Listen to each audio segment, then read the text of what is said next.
Hello everyone, welcome to another episode of Opinionated SEO Opinions, where we're going to discuss everything about leveling up technical audits. Here we are today with Areej AbuAli, founder of Carolina and brilliant mind behind Women in Tech SEO community. Hello Areej, and we are joined by Patrick Hathaway, director of Sitebulb. So I'm director of Sitebulb, which is a website auditing tool, like a crawler, and I haven't done a tech SEO audit for at least 5 years that I've given to a client. However, since our tool is designed to produce website audits for people, I have lots of opinions about them. Yes, and we're all about them. Let's hear more. We're excited to have you both here today. Thank you so much. Yes, welcome. So I'm just going to jumpstart with the first question, which is, as we know, there are many approaches to technical SEO audits, and what would your definition be about them? For me, a technical SEO audit is about the identification of technical issues or opportunities that could have an impact on the site's ability to be crawled, indexed, rendered, or ranked.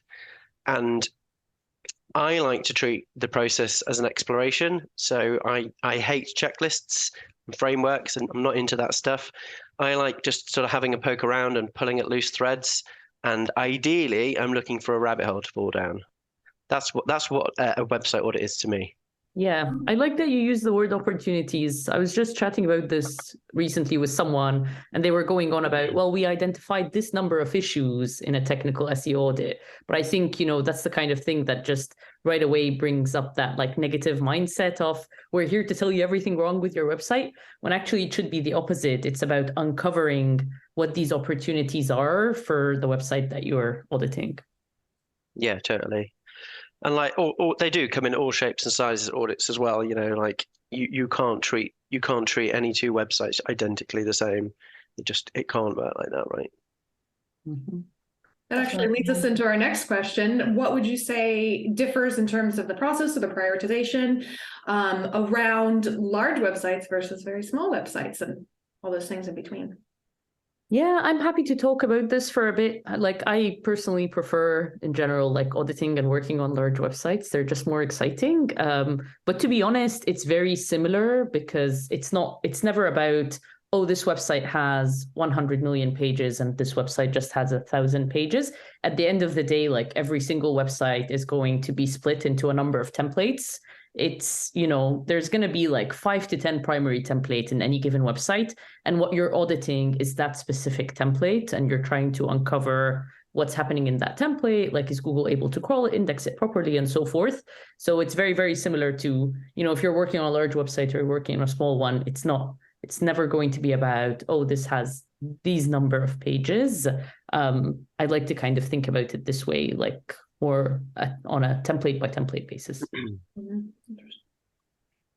Yeah, I'm a big fan of the template approach as well. I think that one of the things that is different with bigger websites is that or at least a lot of the time, things are changing all the time, right? And recommendations today might not make sense in 3-6 months' time. Whereas with small websites that are relatively static, the things that you recommend today are probably still going to be valid in 3 to 6 months' time. And I think with small websites, it's perfectly possible to audit the whole thing, essentially uncover pretty much everything that you wanted to uncover. Whereas with bigger websites, like the discovery phase is so much bigger, right? You have to work through crawl optimization, iterative crawling, trying to figure out how do you get something that's meaningful at the end of that process. And like you say, looking at templates, but also sampling, right? So just picking a section of the website, right? We're not going to crawl all of it. We're only going to crawl this chunk of it and make a bunch of decisions or recommendations on that, roll it out to everything, then have another look, that sort of thing. I think I used to have that obsession or that mistake, like when I first started in SEO, where it was like, how have I not been able to crawl the website at 100%? Which, I came to realize afterwards it doesn't matter, right? Like a sample is more than enough. I like that in Sitebulb as well, because you get the option of specifically saying, I just want to crawl a sample of the site, for example. But yeah, the other thing as well, like I feel like with larger websites, you could uncover this one massive, big technical thing that's going on that has made this massive block. And once you fix that, you do see the impact right away.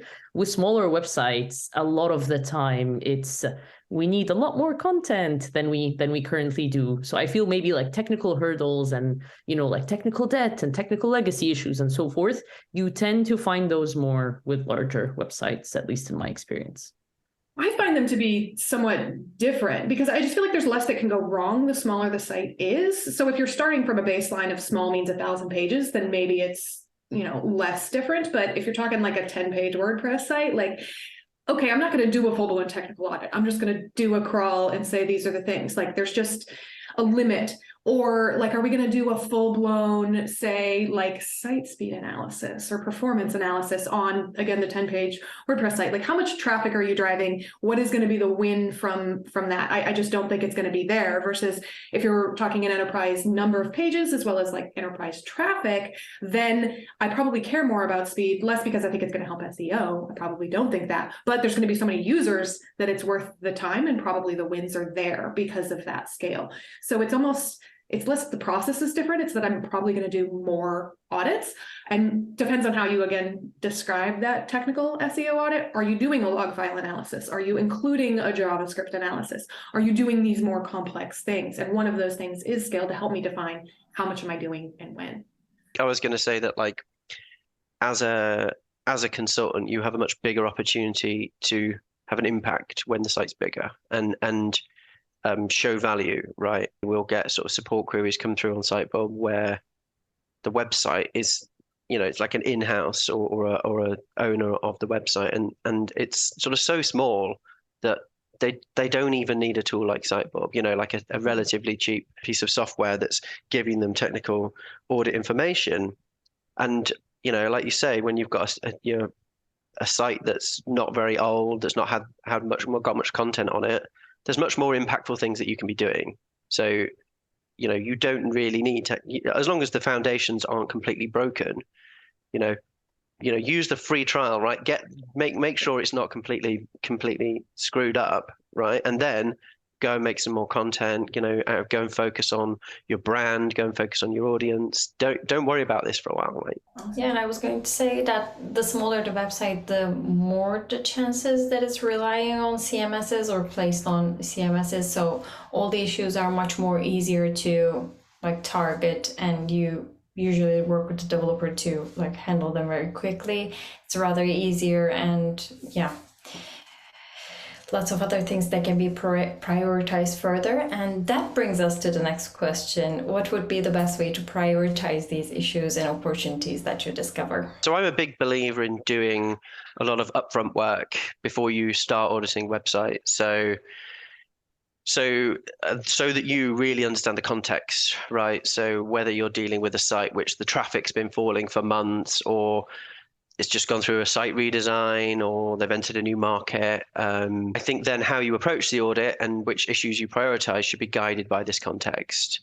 So, and then like beyond those sorts of considerations, I think it comes down to like the scale of the potential impact of issues you find. So if you know the business focus is dealing with category pages, or what are they called, PLPs these days, right? Everyone calls them then. And you sort of want to center your audit around that, but then when you're doing your audit, you notice that there's an issue with product pages that could have a massive potential impact on indexing or ranking, like a pagination issue that maybe means that pages can't be discovered or something, that could have a massive impact down the line on indexing and ranking. Then I sort of feel like you need to use your experience to guide you, right? I need to prioritize this, and I need to dig into this further and figure out what's going on. Yeah, I like to talk a lot about prioritization. So I always look at like every opportunity that's uncovered in terms of impact and effort. So exactly what Patrick is saying, like what's the actual impact behind something, but also like working very, very closely with folks who need to implement the work. In which case, from a technical SEO audit, it tends to be like a development team, and understanding, well, what's the effort of the back of something, because sometimes it's, whoa, this is going to require like a whole new redesign, or we're going to have to change this massive thing there, or so forth. And other times it's like, yeah, okay, you know what, this can be easily done in a day or two, or we can easily fit it in the upcoming sprint, but also kind of understanding what their upcoming priorities are. So when I worked in-house, something I like to do a lot was just fit SEO within the product roadmap. So it's like, oh, I know they're working on initiative around filters this, for the upcoming quarter. Great. Let me put in all of the filters related SEO tickets that I want in there as well. So yeah, I think like a mix between this is the actual impact from an SEO perspective, but not just from that, but also exactly what Patrick was saying in terms of this is what's going to drive revenue. This is what's going to move the needle when it comes to traffic, but also making sure you're coupling that from an effort perspective of this is how much time it's going to take to actually do the implementation. Yeah, to that point, I feel like one of the most underrated things to analyze is how much do you care about the page that it's happening on, or the section that issue is happening on. So defining that revenue opportunity for the business, because, understanding how bad is the problem, how widely is it happening, and then do I care about those pages at all? Do I care about an issue on a page that I've already no indexed? Because I've seen this in audits where people are saying, oh no, this is so wrong, but they're not indexed, and I don't care. So there's a few different ways that we scale that across. And I think that's one way we help get to that revenue number to help quantify what matters. I loved it, Areej, when you touched upon how SEO needs can be made and matched with the priorities of the organization in general. So I wanted to ask, how do you tailor your audit to product and development stakeholders and meet their needs? Yeah, I mean, exactly what Patrick was saying. Like, you have to have the conversation up front. I feel like it's very, very easy, especially for consultants, to just go in, yeah, okay, give me a week, I'm going to work on a technical audit and come back to you without actually asking a lot of those upfront conversations. Like, what are your priorities? Why is it that you feel like you need a technical SEO audit right now? What is it that you're most focusing on in the next few quarters? What initiatives are you taking, and what's on your product roadmap? So I think once you're able to kind of get answers behind these questions, you'll then be able to assess, oh, okay, so this is what they care about. This is what I need to focus on, rather than let me just do like a super generic, high-level technical SEO audit that just ends up bringing a lot more on their plate. And they've already got like tons of stuff on that they might not end up. It's very, very easy for none of it to end up being like looked at or implemented afterwards. Yeah, I think as well, like, when you're dealing with development or product teams, delivering data to them in the way that they want it can have a massive impact, right? So, and that can go, there's extremes of this depending on how embedded you are. Like, if you are sort of as embedded as you're talking about, Areej, literally writing up Jira tickets, following up with them, ensuring that they're getting included in sprints, explaining exactly what they need to do, why they need to do it, links to relevant resources about, what needs to be fixed, and then sheets of data about, list of URLs, etc. And like the sort of the other end from that, I think is moving away from, right, here's just a big list of URLs, or here's just a list, like broken links, for instance. Here's a list of broken links to fix. Thanks very much. See you later. Right? You can reasonably easily identify through using your tools, right? It's not 40,000 broken links. There's one link on this template here that's in the navigation. Fix that. Here's a couple of example URLs so you know what I'm talking about. Fix that, and it will have an impact on 40,000, right? And giving them as well, the bigger impact jobs, and explaining what work is needed to have that big impact, rather than the big impact stuff being lost in amongst everything else. Doing that work for them, not expecting them to sort through all of your stuff. That's big. Yeah, totally. If you want them to do it, right, and like that's the whole point in all this, just making it easy for them, so they're not sifting through a load of rubbish to figure out, right, okay, actually this is what needs to be done, and you're just helping them out as much as you can. I did a mistake before where I shared some of like the appendices files via like Excel before I used to start using Google Sheets. And the engineering manager was like, Areej, none of our engineers have Excel on their computer. So, and it was like, it got me thinking like, oh yeah, like how, what was I thinking?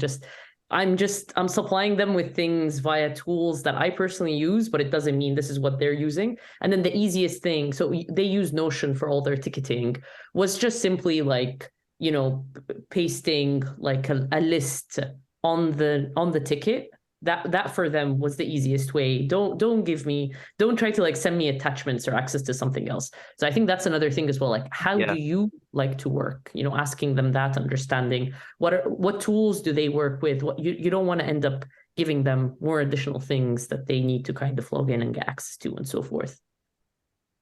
Yeah, no, totally. And like testing criteria as well. Like, how do we know that this thing's even right when we've done it? Right. So it doesn't have to come back to you to then follow up again. You can expect, at least hope, that what comes out is the thing that you wanted.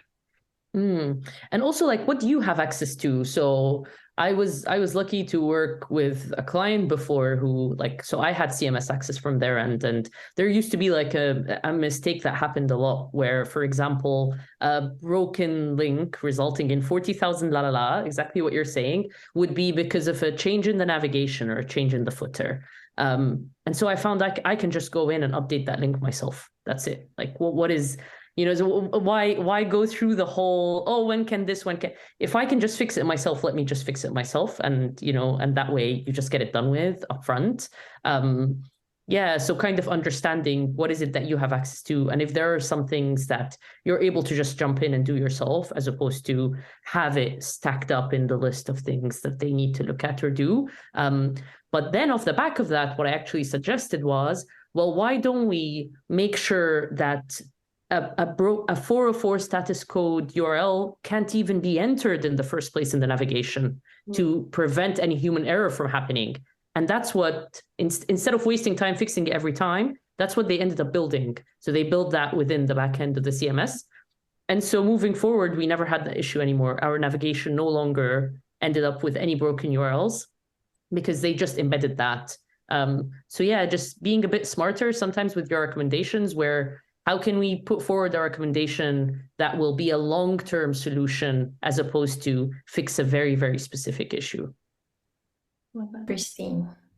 That's very neat. I like that one. That's good. Yeah. I also like the sort of knowing when you can go and fix stuff yourself. And again, I think that comes back to communication, like asking, what can I have access to? What might I be able to change that I don't even know? I don't know where these templates live, right? It might just be a half an hour training session, right? This is here, this is here, this is here. Don't touch that, please, or you'll break the whole website. Yeah, I mean, just working together with people and remembering that they are people and that they have to learn things too. And yeah, it's such an underrated, they are humans, they have goals, they have their own things that they're trying to accomplish. There's just such a level of communication there and empathy needed to work with really any human being, frankly. Yeah, definitely. But to play the devil's advocate here, what about those clients? They keep saying we don't have the budget to do that, or they don't want to prioritize anything in the beginning. Like, how would you go about those?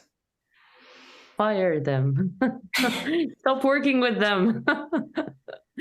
No, I'm kidding. I mean, it depends, right? Like, have they hired you for a specific reason? Was there something agreed up front? Like, what are they hoping to accomplish? Is for them the problem around resourcing? So for example, you come and say, oh, we're going to need to produce this amount of stuff, or we're going to need a developer dedicated for this piece of work, for example. So maybe they don't have like the budget or the resourcing for it, in which case, I guess something that we can think or consider adding, it shouldn't just come to impact and effort. It should also be around, budget or resourcing or availability or things like that, like working with them to understand what resources are available and what aren't. Like you can't go ahead and just suggest something that's, completely out of their capacity at the minute. Like there's always like workarounds that can be, like within have specific like constraints in place.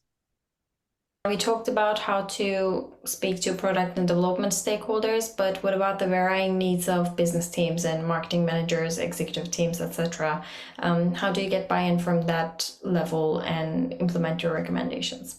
So I believe in why, like not that annoying book, and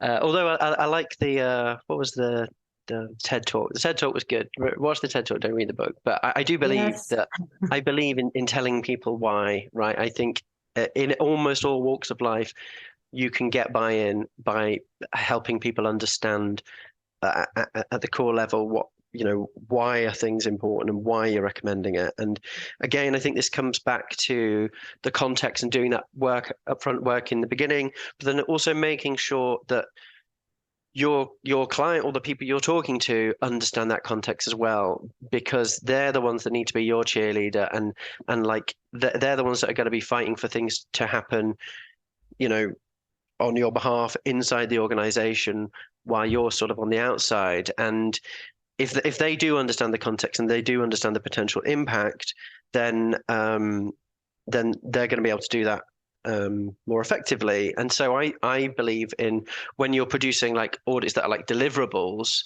to clients that you're not necessarily embedded within the team, I believe that framing is an important part of the audit that gets overlooked, right? So the context research work that you did, helping to sort of tell a little story about, right, this is where the website is, this is what the focus is, this is what's going wrong, or this is where the opportunities lie. And now, when you're getting on to the recommendations, this is why I'm recommending that, because it ties into the original context and the original business issues.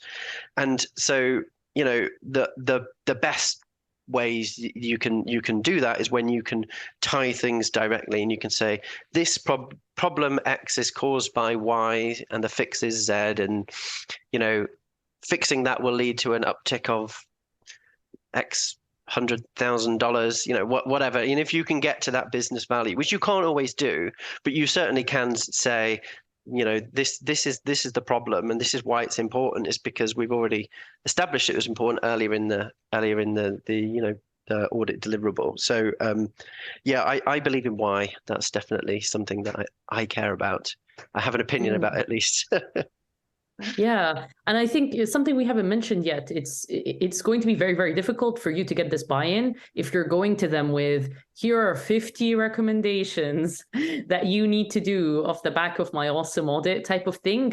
Because then it's like, well, what, we have to do all 50, and it's very, very overwhelming. And for them, they're just thinking time, budget, resourcing, la la la. And it's like, oh, we have to do all 50 or else we're not going to be in a better position than where we are now. So making sure that you are going in with, ideally that one thing, or if not, then at least like, here's the top 3 things that we're going to have to focus on for the next quarter or so, because then it feels far more digestible, and you are likely then to easily have that conversation around, getting buy-in and so forth. And if you've got, for example, if it's like the head of marketing or the CMO or so forth, who's like helping and fighting for that resource, they're going in with saying, okay, here's the 3 things we need to focus on, as opposed to, we have this audit with 50 whole recommendations that we're going to somehow, like, it's very, very difficult to actually get buy-in for that kind of stuff. Yep.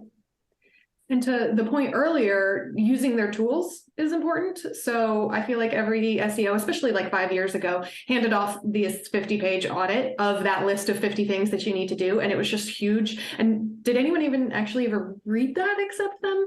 Right. So the development team wants things in Jira or Notion or one of these other tools. What does the executive team want? Do they want a 5-pager or a 1-pager? Do they want a presentation deck? Do they just need a summary? And again, going back to previous, establish that in advance, so you're quoting what you're doing as a part of this audit in advance. Speaking to those needs and connecting those dots, Patrick, like you said, you have to explain the why and how the work that you're going to do actually ties into that accomplishment. Yeah. And like where the roadblocks lie, like if you know from an upfront conversation that nothing's ever gonna happen unless you convince like the C-suite, then all right, that needs to be factored in. When is that meeting going to happen? When are we going to get to go through this, like you say, like a presentation of the findings of the audit so that actually something happens at the end of it all? Yeah.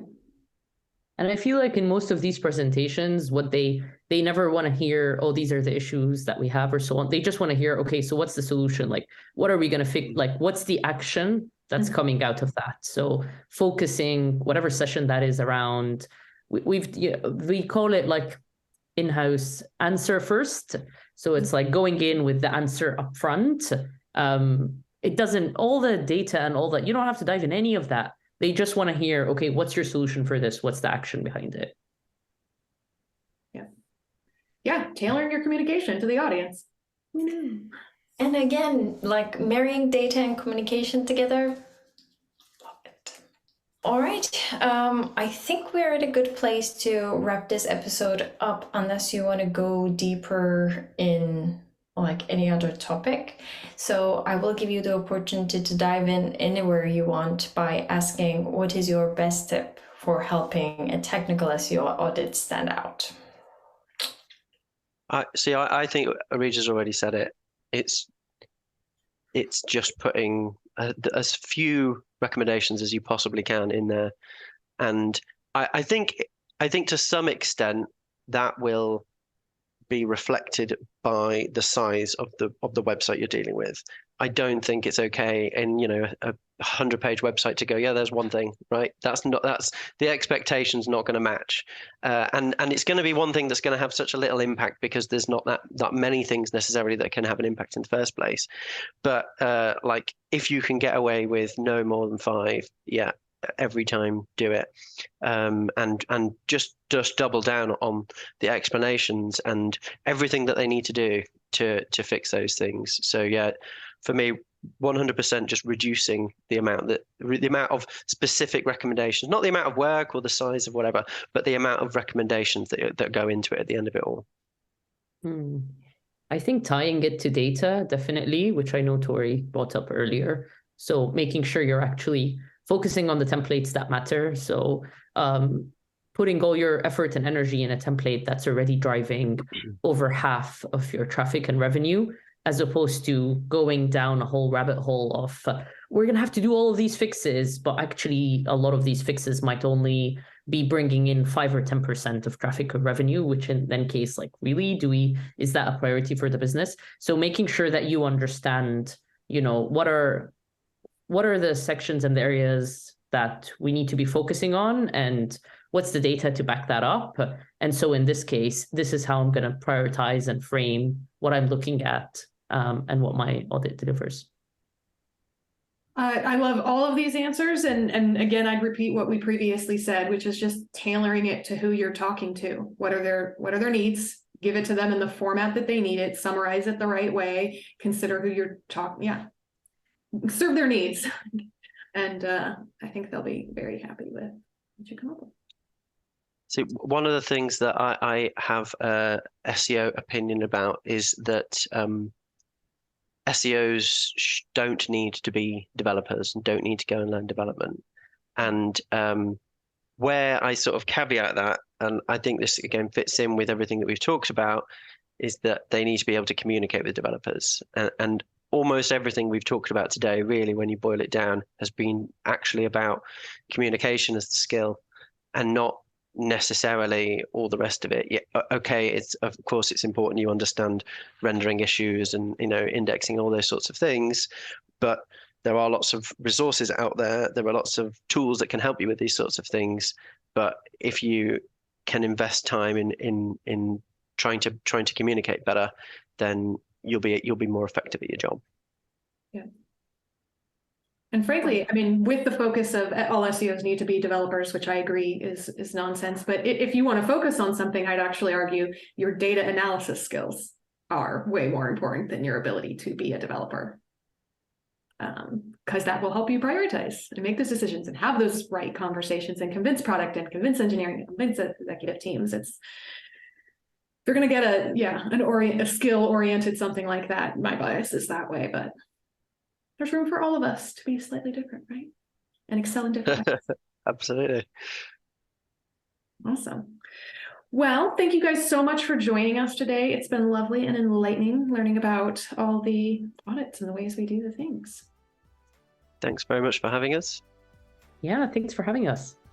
It was a pleasure. Thank you so much for joining. And for everyone who are willing to ask their SEO questions, please go to thegray.company/ask SEO questions. We will be expecting all your SEO questions where you are just wondering our opinions about. And we'll see you next time.